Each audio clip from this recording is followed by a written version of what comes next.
What's up sa inyo mga katama? So pupunta tayo ngayon sa Twin Angels Clinic, Plaridel, Bulacan. So mamaya pupuntahan natin yung bago kong kapatid, si Baby Shero. In 3, 2, 1, go! Papunta na tayo, naka-tricycle na tayo, yan na.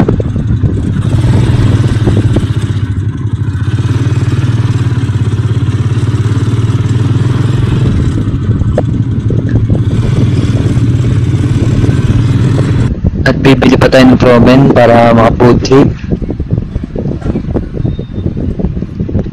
Tapos bumili din ng mga prutas para sa aking kapatid at para sa stepmother ko. Yan, bumili kami ng mga prutas, orange, saging, at kung ano pa.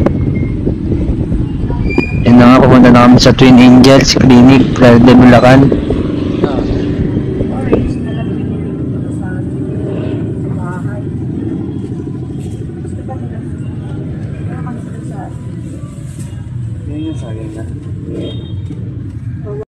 Dito na nga tayo ngayon sa Twin Angels Birthing Home, panganakan, open 24 hours sa PhilHealth to.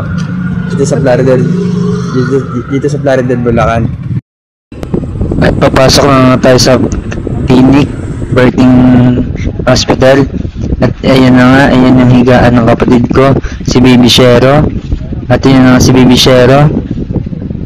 Hinahawakan ko rin siya, pero magugulitin kasi siya eh. Kaya huwag siya masyadong hahawakan. Hinahawakan ko na siya sa paa, huwag sa pisngi. At ayun lang, don't forget to like, comment, share, at subscribe nyo na din ako sa YouTube channel ko, Marky Valenzuela. I-follow nyo na rin ako